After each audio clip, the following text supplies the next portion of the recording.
What's up, film buffs? This is Brian coming at you from Toxic Reviews, and today I'm reviewing Halloween Kills. Roll it.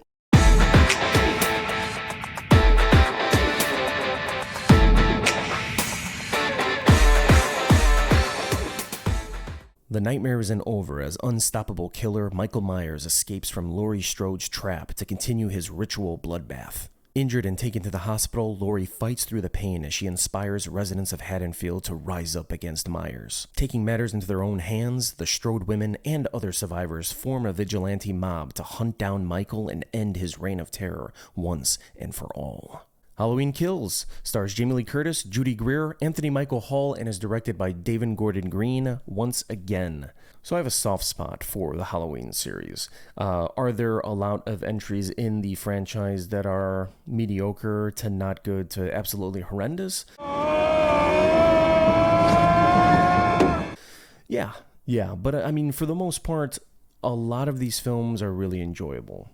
Even the sequels. You know, the sequels get a lot of crap, hence why they disregarded them in these alternate timeline movies. But all in all, I think the Halloween series is a really enjoyable series for slasher films and for slasher fans. So the 2018 film had a lot of problems.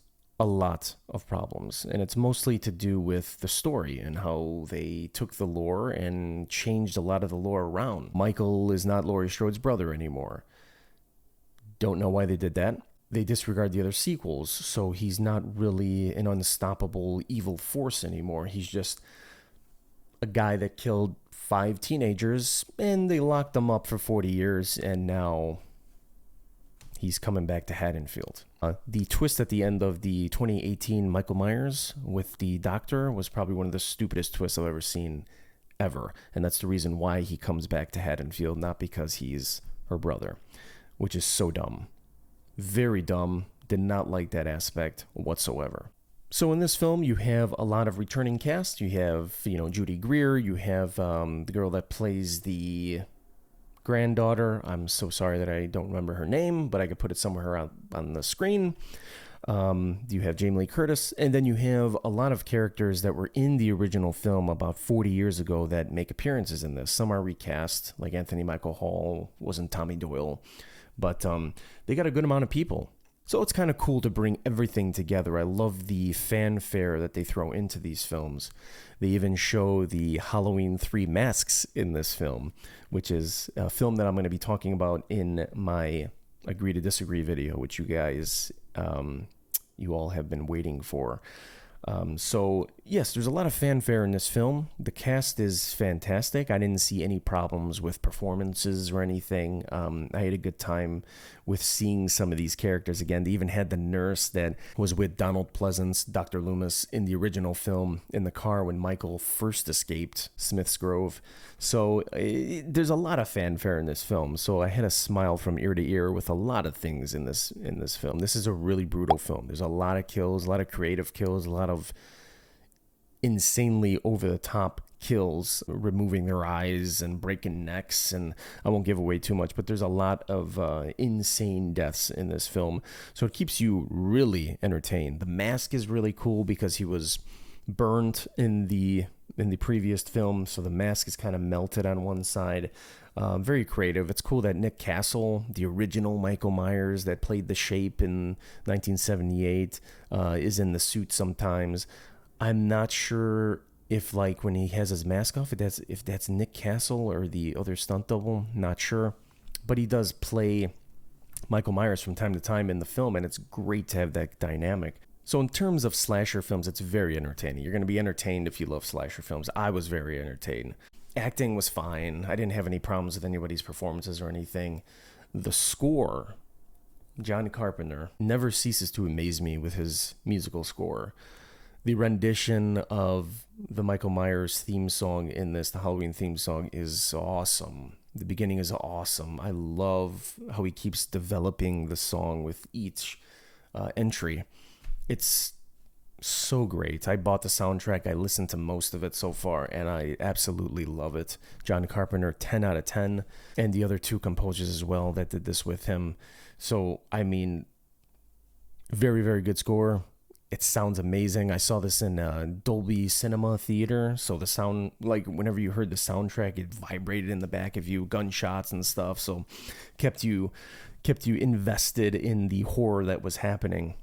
A really interesting part of this film that I really liked, which was a nod to Halloween 4, was how the entire town kind of rebels and says, you know what, we're done with this. We're going to go against Michael. We're going to take him down. We're going to kill him together. He's just a man. He just killed 5 people in 1978. Whatever. We'll kill this guy. So I like that aspect. It was kind of a nod to Halloween 4, which I love Halloween 4. And yes, I love Halloween 4. I think Halloween 4 is great. So I like that dynamic between the town and Michael, and how Michael not only affected the people and families that he killed, but he's also turning this town of Haddonfield into monsters as well. So I'm going to get into the problems I had with this film, and there's a considerable amount, just like the previous film. Like I said, I love the Halloween franchise, so I'm kind of going to nitpick a little bit. There are a couple slow spots in this film that you wouldn't expect to happen. They kind of repeat themselves over and over again, how Michael is evil and he killed his sister and he used to stand in the window, and they have some amazing flashbacks. Actually, they made the film look like it was in 1978. I mean, it's hard for them to recreate that amazing mask from the original, but they get pretty close. It's cool to see how they can catch him, you know, when he falls off the balcony in part 1, even though I'm not too crazy about the way that they took that. The route that they took that, but I love the way it's shot. It really looks like a 1970s film. Sometimes you could tell in a lot of other films that they just shot it and put a filter on it, but this looks really good. It looks like a 1970s film. So some of the flashbacks are great. Dr. Loomis is in some of these flashbacks, and I thought it was going to be like a far away thing where they kind of CGI'd someone's face. They zoom in. They are close-up shot of Dr. Loomis. And the man, Donald Pleasance, the man, the myth, the legends, the wonderful actor that played Dr. Loomis, he died a while back. He was older in his 70s. So they recreated his younger self from 1978 in this film, and it's just, I don't know what they used for his voice. It sounds like him. It looks exactly like him. It blew me away. I remember sitting up in my chair and I'm looking at it and I'm just like, whoa. Seeing Donald Pleasance again was, I loved it. So, all right, let's get back to the problems. So, as you can tell, I did enjoy this film. I really did. So, but there's a lot of issues, and let's get into these issues. I do not like what these filmmakers are doing with the story. Number one, and I said this before, I absolutely hate how they cut out the entire backstory of how Michael Myers is Laurie Strode's brother. My reasoning for that is because it's a stupid reason for him to be pushed back into Haddonfield and go after her. You know, in the originals, he goes after his family because of some kind of evil inside of him where he just wants to kill his entire family. Okay, that's creepy, especially with an upper middle class kid that just started killing people. You know, and in this, it's like they get rid of that dynamic, and it even makes it more impactful if Laurie killed him because it's her brother, you know. But they took that out. Well, they wanted to make this a more grounded film, more realistic. Well, if you see the ending of this film, I'm not going to give away too much, but they do exactly the same thing that all the rest of the sequels that they worked so hard to push out and not be canon anymore. They do the same thing. So you're like, okay, it's going to be grounded in 2018. He's more human. He killed 5 people. Okay. And in this, it's more of the legend of Michael Myers again. And it's like, then what was the point of disregarding all of the sequels?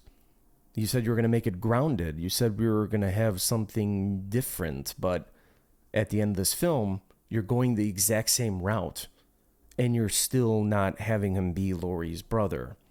Why? I mean, they obviously, I mean, they don't care because anything that says Halloween or something with Michael Myers in it's going to make hundreds of millions of dollars. This is making a crap load of money already, so they don't care. But you should, because there's a lot of people that love these sequels, including me, and it's like, what was the point of doing that? There was no point. It's agitating to take out that aspect. It's a tiny aspect that has a lot of repercussions and really affects the story. The dynamic between Michael Myers and Laurie Strode. If they're brother and sister, it makes it more interesting. It makes it harder for her to want to kill him. Now it's just like, okay, they took out all the sequels, so Michael Myers is just a guy, killed his sister when he was young, killed 5 teenagers, and then is locked up for 40 years. How is that the boogeyman? It doesn't make sense. Like, if they included some of the sequels, yeah, Michael Myers is caught. He's a guy that killed 100 people. Holy crap. That's a scary guy. Not a guy that stalks... I mean, it's freaky, but like a guy that killed 5 babysitters is not as scary as a legend that killed hundreds of people. That's scarier.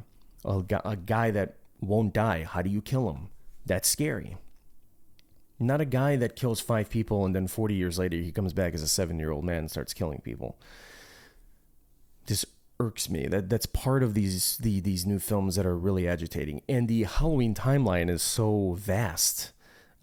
There's so many, you could see it. I'll show you guys. The timeline is just, you have, 1 and 2 and then H2O. And then another timeline is 1 and then this 2018 one and then this one and then Halloween Ends. You got the Rob Zombie ones and it's like, holy hell, man, slow down with these timelines. So this film is a lot more focused on death and destruction But another issue with this film is there was never a moment when I was watching this film that I was absolutely terrified. I had a good time and I jumped a few times, but it was nothing that really creeped me out in this film. And that's something that Michael Myers always did. In part 2, there was a lot of scenes that were really freaky. In part 4, a lot of scary scenes. The roof scene with Jamie, the scene where the lightning's going off and he crushes the guy's head. Part 5 has a lot of freaky parts. The Curse of Michael Myers, which gets a lot of crap, has probably some of the most terrifying scenes in all the films. And this film, it's like, I wasn't scared. I was just looking at it and I'm like, damn, Michael's badass. Which to me, if you're making a horror film, you got to push the envelope when it comes to that. You can't just start killing hundreds of people and then leave behind all the lore that everyone loves in the other sequels. I don't know why I'm doing this with my hands, but I'm doing it. Spirit fingers.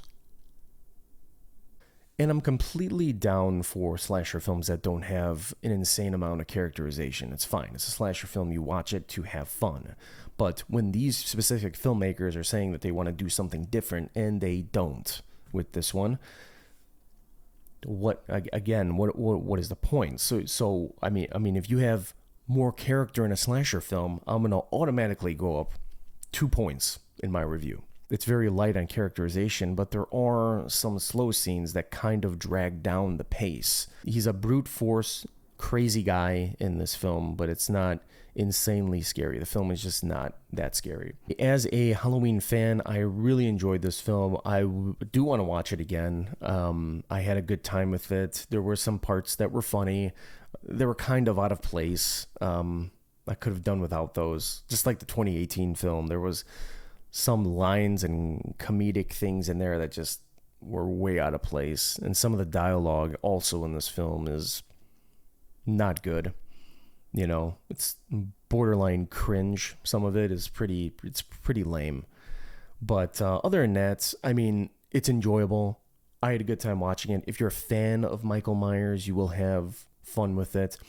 But if you're an insane fan of the Halloween franchise and you're a purist, like I am, like I love the original stories, which is why I loathe the Rob Zombie films, absolutely positively loathe them with an undying passion, and I will do a review of those films one day because I want to release and vent all of this hate I have towards those films. So, enjoyed the film. If you like Michael Myers, check it out. It is in the theaters right now, and it's on Paramount Plus as well. But I suggest if you are a huge Michael Myers fan, check it out in the theaters. Check it out in Dolby Cinema. Your chair is going to vibrate, and the sound is amazing. The soundtrack, again, is so fantastic. I'm going to give Halloween Kills a rating of...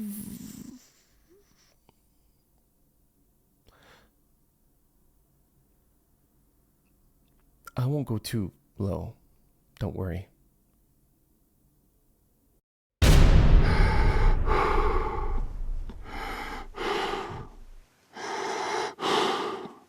Well, that was my review of Halloween Kills, film buffs. Thank you very much for being here again. I really appreciate all your support. If you did like this video, please like, subscribe, and share to catch me every time I'm on air. And to catch me exactly when I'm on air, hit that notification button. Please share the video if you really like this. I would love to get a lot of my videos out there and more people seeing it, seeing if they like the show, if they hate the show. Put it out in the comments. If you hate something, tell me. If you like something, tell me. If you want to see something specific, tell me in the comments. This is creeping me out. Okay. All right. I don't know how this guy got over here. But thank you very much for watching me again, Film Buffs. I appreciate all the support. I'll see you next time on my next show, which is called Agree to Disagree, where I'll be reviewing Halloween 3 Season of the Witch. Take care, Film Buffs.